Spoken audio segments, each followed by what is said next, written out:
smog so they can even breathe, no trees and no plants to cover the earth, the extensive spread of deserts or green oases used to be, and all the water into the world would be undrinkable and uninhabitable for aquatic and marine animals due to the acid rain. I also want you to imagine the extinction of wildlife we have come to all know and love. If you think this could never happen to you or you even in your lifetime, or even to the world in which we live, think again. Pollution and global warming are growing a constant threat to our society and to the people and animals that inhabit our world. According to the United States government, pollution is the introduction of contaminants into the environment that cause harm or discomfort to humans and other living organisms. Pollution is everywhere and comes in many different forms. Air pollution, water pollution, thermal pollution, noise pollution, light pollution, soil contamination, and radioactive contamination are all several different forms of it. Air pollution is the release of chemicals and particulates into the atmosphere. Some examples are carbon monoxide, sulfur dioxide, and nitrogen oxides. Carbon monoxide is the emissions from exhaust in vehicles. Sulfur dioxide is a commonly used preservative that's used in chemical and factories, and nitrogen oxides are produced in industries and motor vehicles. Between 1970 and 1997, smog levels increased by 11% within the United States alone. Not only can air pollution cause low birth weights and birth defects, more risk of developing asthma and other diseases, and cardiovascular and respiratory infections, but it can also cause acid rain and ozone loss. Water pollution is the runoff or leaching and leakage of groundwater into liquid spills, wastewater spills, and littering. Some examples are herbicides, which are weed and plant killers, pesticides, fertilizers, oil spills from tankers and everyday car deposits, and waste from sewage being dumped into water sources.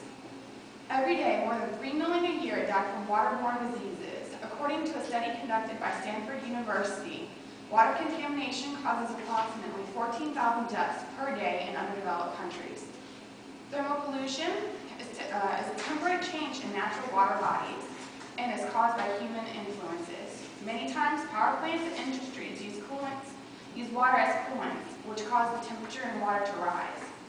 Noise pollution is made from created sound. It usually occurs from roadways or cars passing.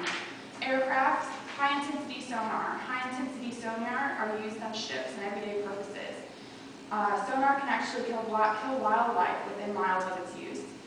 Light pollution is the artificial and created light. Over-illumination from cities is the cause of it, and astronomical interferences. And last but not least is radioactive contamination. The uncontrolled distribution of radiomaterial into the environment. And radioactive contamination occurs everywhere and is in every different form. Sun being one of the most prevalent. The sun emits small amounts of radiation, but in large amounts it's toxic. The world as a whole, of the United Kingdom, China, and the United States, the U.S. has the privilege of being the #1 and global polluter of the world. If we do not change our pollution output by 2050, 37% of all the animals will be extinct. The world relies on fossil fuels and ethanol to power its needs. A regular grade gasoline emits 2 major carcinogens into the air and cause major health hazards and smog. Fossil fuels are source fuels, which means they are remnants from zooplankton and algae that are found in the top layer of the Earth's crust.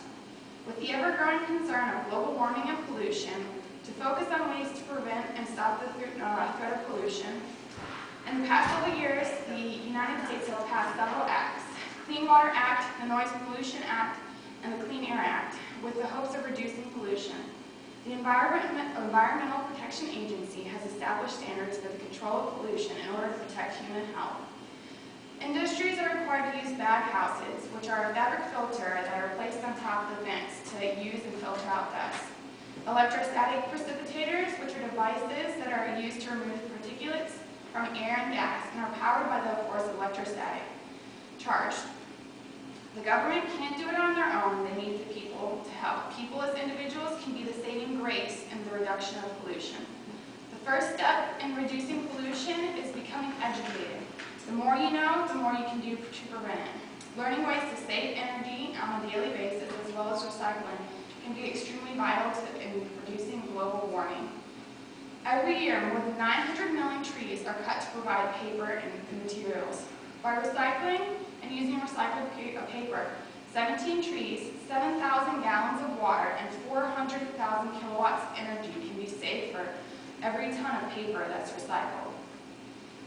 By making sure your house is energy efficient and green, it can prevent the urgent threat of pollution as well as saving you money. Fluorescent light bulbs don't have to be replaced as often as regular light bulbs.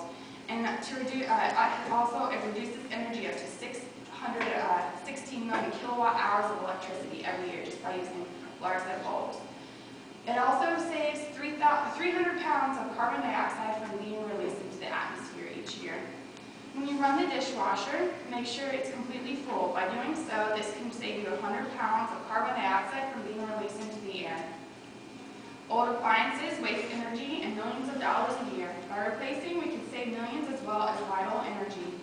With the advances in technology, we have learned several environmentally friendly ways to turn your house into a greenhouse. Insulation doesn't only come in that nasty pink and yellow fiberglass stuff anymore. They offer a cheaper and safer way. Paper from recycled households is now being used. Not only does it save energy, but it's fire retardant. With the ongoing problem of controlling carbon dioxide, it is necessary to reduce today's emissions by 70% to stabilize the Earth's atmosphere.